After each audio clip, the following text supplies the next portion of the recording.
साल 2035 विज्ञान ने इतनी ज्यादा तरक्की कर ली है कि जो जानवर विलुप्त हो चुके हैं उसे वैज्ञानिकों ने फिर से बायोटेक्नोलॉजी के द्वारा जिंदा कर दिया है। और सिर्फ टीरेक्स नहीं बल्कि ऑलमोस्ट वो हर जानवर जो फिल्मों में वीएफएक्स और सीजीओ के द्वारा देखते थे उन्हें लैब्स में फिर से रिक्रिएट किया गया है, उन्हें फिर से जिंदा कर दिया गया है। अब आप इनको स्क्रीन पर नहीं बल्कि रियल लाइफ में भी देख पाओगे। सुनने में आपको एक मूवी की तरह लग रहा होगा, लेकिन 2035 तक यह रियली में बदल चुका होगा। ठीक वैसे ही जैसे लैब्स में बना दिए गए हैं डायरवुल्फ्स, जिनकी प्रजाति इस दुनिया से खत्म हो चुकी थी, लेकिन हजारों साल पुराने डीएनए के सैंपल्स के इस्तेमाल करके साइंटिस्ट ने इन्हें डायरवुल्फ्स को फिर से जिंदा कर दिया है। तो जब इन्हें फिर से जिंदा करना पॉसिबल है तो वो हर जानवर जो हम वीएफएक्स और सीजीआई के द्वारा देखते थे जो विलुप्त हो गए वो भी जिंदा किया जा सकता है। मतलब समझ रहे हो ना साइंस कितनी ज्यादा तरक्की कर ली है। और हो सकता है कुछ टाइम के बाद साइंस मैथिकल क्रिएचर को भी रियली में बना दे, क्योंकि यह मैथिकल क्रिएचर सिर्फ सोच नहीं थे बल्कि प्राचीन काल में जिंदा भी थे, जैसे यूनिकॉर्न, ड्रैगन और कथुलू। यह सब किसी मूवी में क्रिएट नहीं किए गए थे, क्योंकि इनको बनाने का कल्पना रियल लाइफ क्रिएचर से मिली थी और ये जानवर सच में रियल लाइफ में भी जिंदा थे।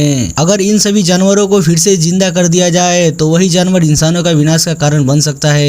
एक ऐसा जानवर जो जानवर भी है और राक्षस भी है, एक ऐसा जानवर जिसके शरीर इंसान का भी है और राक्षस का भी है, और यह दोनों का मिक्सर है। जब यह समुद्र के अंदर दिखाई देता था तो समुद्र जहाज में रहने वाले लोगों का खून सूख जाता था। और अभी भी कहा जाता है कि ये क्थुलू नाम का राक्षस आज भी समुद्र के नीचे जिंदा बैठा हुआ है। जिस दिन ये उठ गया यह इंसानों का नाम निशान मिटा देगा। यह सब सुनकर आपको लग रहा होगा कि मैं कोई कहानी सुना रहा हूँ, तो हाँ, यह एक कहानी ही है। क्थुलू को एचपी लवक्राफ्ट लेखक ने 1928 में एक हॉरर स्टोरी में बताया था, लेकिन एक ऐसा ही विशाल खतरनाक प्राणी इस धरती पर रहा करता था। यह क्थुलू से किसी मामले में कम नहीं था और इसका नाम था टूसोडियोथिस। यह एक कहानी नहीं बल्कि यह रियल क्रिएचर था जो कि लाखों साल पहले हमारे समुद्र में रहा करता था। यह करीब 30 फीट लंबा हुआ करता था, मतलब कि 3 इमारतों के बराबर हुआ करता था, और इसकी पकड़ इतनी मजबूत थी कि पूरी की पूरी शिप को एक बार में ही दबा के चकनाचूर कर देता था। नंबर 2, यूनिकॉर्न, एक सफेद सा घोड़ा जिसके सर पे एक लंबा सा सींग। यह घोड़ा हमेशा शांत और सच्चाई का प्रतीक दिखाया गया है, लेकिन इतिहास में ऐसा तो हुआ ही नहीं, तो आखिर ये इंसानों का दिमाग में आया कैसे?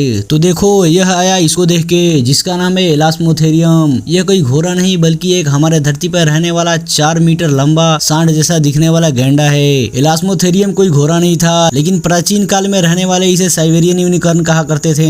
ऐसा माना जाता था कि इसके पूर्वज घोड़े से रिलेटेड थे। और सबसे खास बात यह है कि अभी ये रिसेंटली कुछ कंकाल मिला था जो कि करीब 29,000 साल पुराना था। नंबर 3, ड्रैगन, यह है क्वेटजाल कोटलस। इसको सिंपल भाषा में तुम पंखों वाला सांप भी बोल सकते हो। यह 70 से 65 मिलियन साल पहले इसकी मन में बनाए होंगे, लेकिन इनमें एक कमी थी कि वह आग नहीं निगल सकते थे। क्या पता आने वाले टाइम में हमारे वैज्ञानिक उसे आग निगलने वाला बना दे, लेकिन ऐसा करना हम इंसानों के लिए सही नहीं होगा, क्योंकि जो जानवर को हमारे प्रकृति ही मिटा रही है उसे हम इंसानों को जिंदा करने की क्या जरूरत है।